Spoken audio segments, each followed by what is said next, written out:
I discreetly observed the two police officers from beneath the lift, wiping grease from my hands as I tried to gauge their expressions.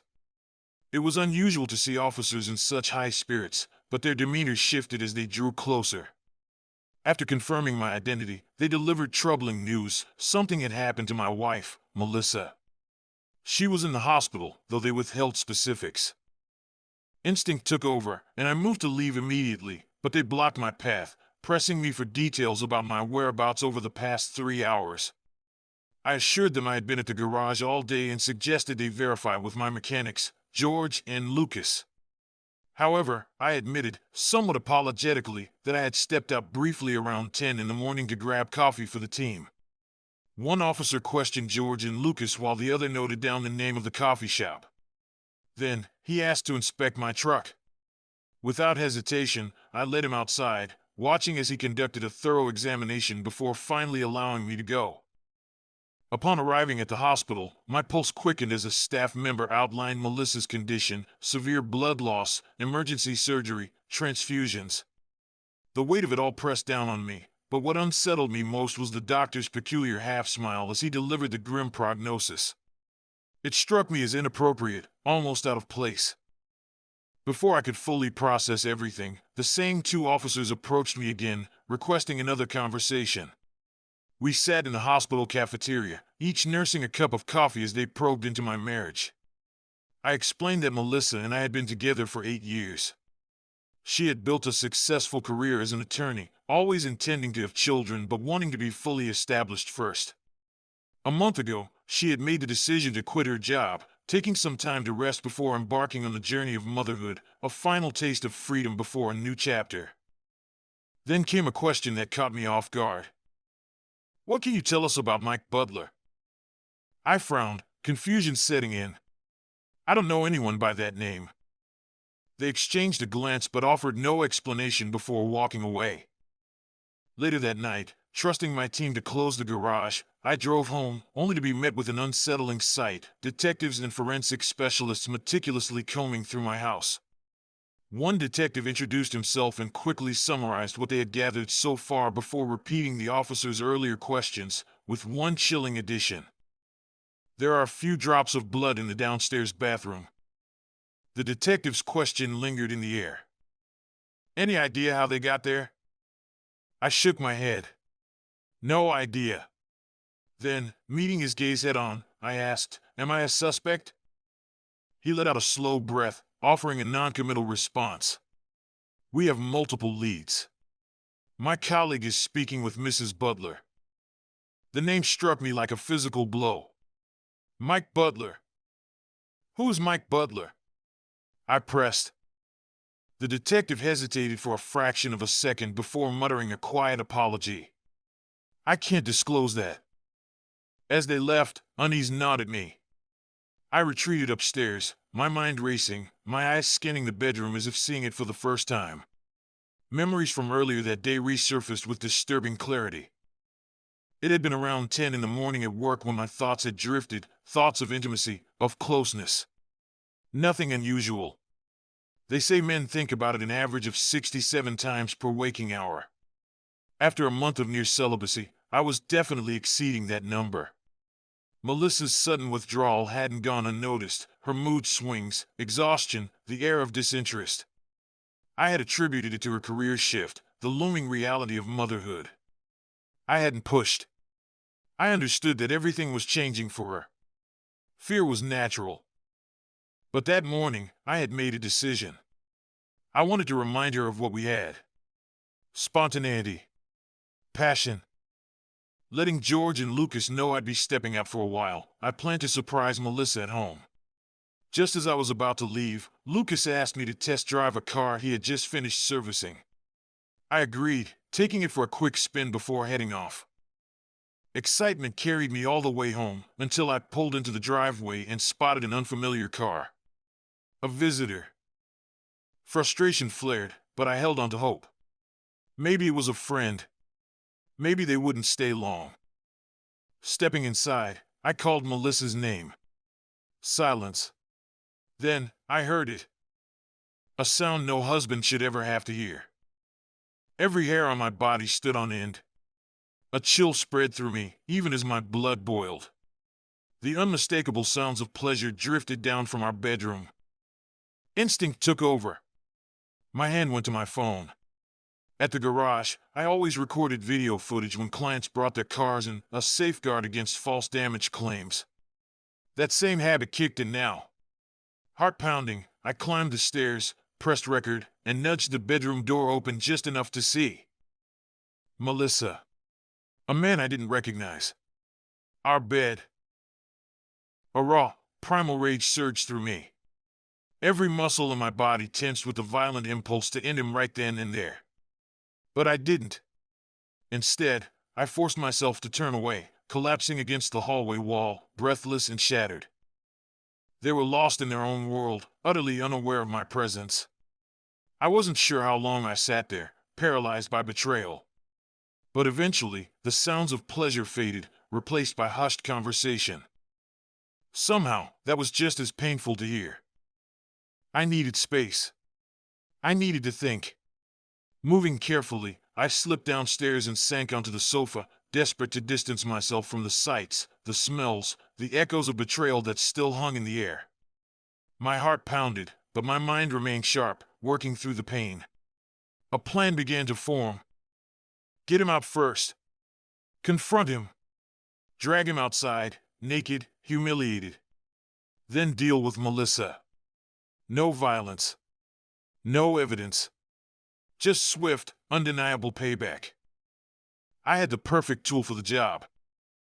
2 years ago, during my time in the Army Reserve National Guard, I had been assigned to clearing military vehicles. That's when I came across a stun grenade, a non-lethal device meant for hostage situations. A blinding flash of 8 million candle power. A deafening blast at 170 decibels. Enough to leave anyone temporarily incapacitated. I retrieved it from my workshop, made a quick modification by attaching a rope loop, and returned to the bedroom. This time, I didn't bother with silence. The sounds from inside made my stomach turn, my grip tightening around the grenade. Stepping in, I secured the rope loop to the light fixture, letting the device dangle halfway to the floor. I pulled the pin, pocketed it, and braced myself. Fingers pressed to my ears, eyes squeezed shut. Even with my precautions, the explosion was overwhelming. A searing white light burned through my eyelids, and the shockwave sent vibrations rippling through the walls. Then silence. It was time. I stepped back inside, ready to execute my plan. But what I saw stopped me cold. The man was sprawled on his back, completely still. Something was wrong. Below his waist, something was missing. Melissa lay on the floor, her eyes empty, lips quivering as though she couldn't breathe. A wave of confusion crashed over me. This wasn't the outcome I had expected. I staggered into the hallway, my mind struggling to piece together what had just happened. Whatever had gone wrong in that room, it was far worse than I had imagined. Then, 2 agonized screams shattered the silence, followed by loud crashes and the violent slamming of doors. Reality hit me like a freight train. I was in deep trouble. My plan had failed. Again. Peeking back into the room, I saw the guy rolling off the bed, hands clutching his mutilated groin, his wails of pain cutting through the air. Melissa was gone, likely in the bathroom. We had to erase any trace of this. I rushed back inside, scanning the space for anything incriminating. Spotting the detonator, I quickly reattached it to the rope, making sure it looked untouched. The rest of the room was already a disaster.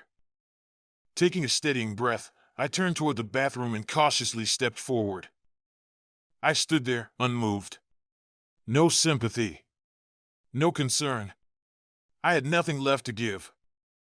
Moving carefully, I slipped out into the night.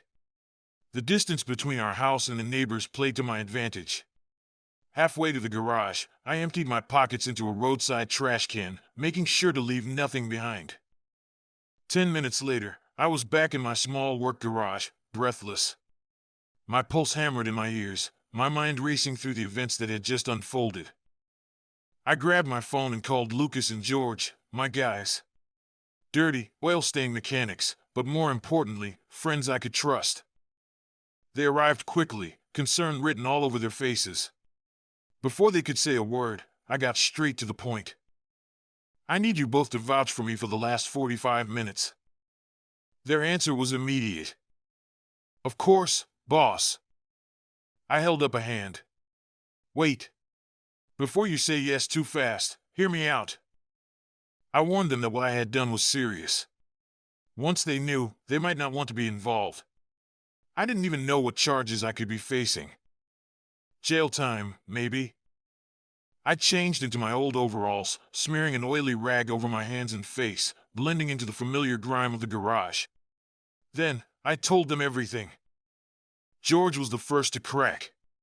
He tried to hold it in, but after 15 seconds, he lost it, doubling over in laughter. That set Lucas off, and within moments, all three of us were howling, the tension breaking in waves of uncontrollable amusement. It took 5 full minutes for us to pull ourselves together. With firm handshakes and quiet reassurances, they promised to cover for me before heading back to work. Even as the night stretched on, the garage echoed with bursts of laughter. Melissa was finally facing the consequences she deserved. That evening, I returned home and got to work. The master bedroom needed to be scrubbed, the bathroom floor cleaned. The bedding? Gone. The torn curtains would need replacing. I made a mental note to buy a new rug. Keeping busy helped, at least for a while. But the constant ringing phone and relentless knocking at the door made it impossible to ignore the growing storm outside. The media frenzy had taken off. A scandal wrapped in infidelity and revenge. A man losing his manhood, it was the kind of story the world ate up. I answered the door once. Then I shut off my phone entirely. Finally, with the house silent, I allowed myself to think. Did I regret it? No. I had always despised cheaters. Betrayal turned people into something unrecognizable. But the real shock was Melissa. I had believed she was as devoted to me as I was to her. Our bed life had been fantastic until recently. And then, one detail stood out. 2 months ago, Melissa had mentioned she was quitting her job to enjoy her last days of freedom. At the time, the comment had unsettled me. I had assumed she would work at least until her 7th month of pregnancy. But something about that one last celebration before motherhood. It didn't sit right. As I sat in silence, my personal cell phone rang, pulling me from my thoughts. Hardly anyone had this number. The caller ID flashed, Melissa's parents. They lived 3 hours away. I picked up. I had always gotten along with them, but this time, there was no warm greeting. Melissa's mother skipped straight to the point. Do you know why journalists are swarming our house? Her voice was tight, shaken. They said we'd find out eventually, but... She hesitated. Did you watch the news? I knew what was coming. They're talking about a cheater who, her voice caught. Who bit off her lover's dignity. I exhaled. Yes, Mom. Look, there's no easy way to say this, so I'll get straight to it. I paused for a beat. The woman is Melissa. A sharp, piercing scream rang through the phone. Then, silence. The call had ended. I lowered my phone, my grip tightening. And then, it hit me. That morning, I had left my phone recording outside the bedroom door. The wound was still fresh, but I knew, if I didn't understand why Melissa had done this, I'd never be able to trust another woman again. That kind of bitterness could ruin a man. Desperate for answers, I pressed play. I didn't watch. I couldn't. The memory was still too raw. Instead, I closed my eyes, letting the voices wash over me. The video, left on the floor, had only captured the ceiling. A man's voice. Smooth. Confident. Melissa, this past week has been amazing. Does it really have to end today? My offer still stands. Just say the word, and I'll divorce Susan and marry you. Silence. Then Melissa's voice, softer than I remembered.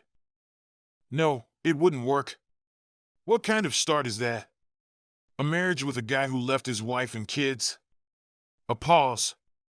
I love Drake too much to hurt him like that. A scoff. Really? You love him that much?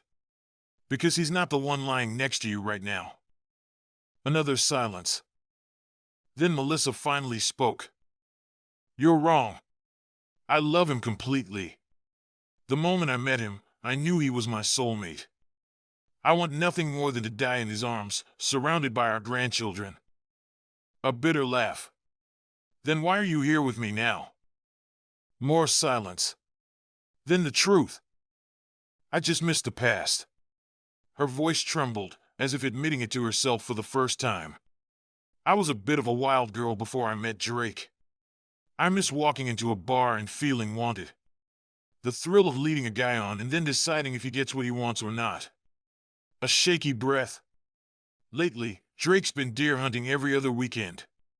3 weekends ago, I decided to check out a bar, just for old time's sake. One night turned into 2. Then, last Saturday, I ran into you, and here we are. I turned the recording off. It wasn't me. I had been a good husband. A good lover. She was just cold. The next few days dragged on, filled with nothing but disappointment. 2 days later, the reporters disappeared from my quiet street. Then, the hospital administrator called. Melissa needed pajamas. I ignored the request. She could deal with those thin, humiliating hospital gowns. 2 days after that, her father called. He apologized for Melissa's actions and asked if I'd consider keeping in touch with the family. Then, as if to make the idea more appealing, he threw in a casual suggestion. You know, Drake, I do have another daughter. She's recently divorced. Sorry, Dad. The news cycle, however, wasn't done with Mr. Not-So-Big-Deal. He had been released from the hospital, but that wasn't the real story. The journalists had done their job, digging up enough dirt to expose him as a serial cheater. And the cherry on top? Though surgeons had managed to sew his manhood back together, the general consensus was that it would never function properly again. A poetic kind of justice. By the end of the week, I had an unexpected visitor. Mrs. Butler. Or Susan, as she insisted I call her. She was a pretty woman with sad eyes. She had heard rumors that I might have evidence, something that could help her in her divorce case. I neither confirmed nor denied it. I'd be exposing myself if I revealed anything, I explained. She understood. She even apologized for asking. I assured her that the evidence already in her favor was substantial enough to win. Still, I left the door open. If circumstances changed, she could return, and perhaps, just perhaps, I would reconsider. Something about the sadness in her expression struck a nerve. There was an undeniable weight in her eyes, a quiet suffering that, despite everything, made me feel a tinge of sympathy. Without saying much, I pulled up a video file, skipping past the worst of it. I let her see only what came after, the agonized wails, the sheer chaos. At the first sound of her husband's screams, she flinched, her body tensing as if the memory itself had a physical grip on her. But she recovered quickly, her sorrow giving way to something else, something sharper. By the time she left, the sadness that had clouded her face wasn't nearly as dominant. As a man of generosity, I made sure she knew my door wasn't permanently closed. If she ever needed a moment of reprieve, a little escape, she was welcome to seek it here. That meeting with Susan Butler? It wouldn't be the last. However, the most unexpected visitor showed up later, on Saturday, to be precise. When I opened the door, I immediately recognized the detective I had spoken to during the investigation. This time, though, the formal suit was gone, replaced by a casual shirt and jeans. He didn't ask to step inside. Instead, he got straight to the point. He wanted me to know that, due to insufficient evidence, he had personally recommended closing the case. I thanked him, fully expecting the conversation to end there, but he hesitated. His eyes lingered on me for a moment longer than necessary. Then, with a knowing smirk, he added something else. He mentioned his upcoming retirement at the end of the year and hinted, just hinted, that if he ever found himself back here after that, he might be interested in hearing how everything had really played out. I didn't answer, just smiled and wished him a pleasant day. Then, on Tuesday, the letter from Melissa arrived. She wrote to me as my dear Drake, but there was nothing dear about her anymore. The words spilled onto the page, soaked in regret and shame. She admitted she had failed to grasp the full consequences of her choices. Never had she imagined her own parents would cast her out. Never had she considered that she would lose everything, my love, my trust, my respect.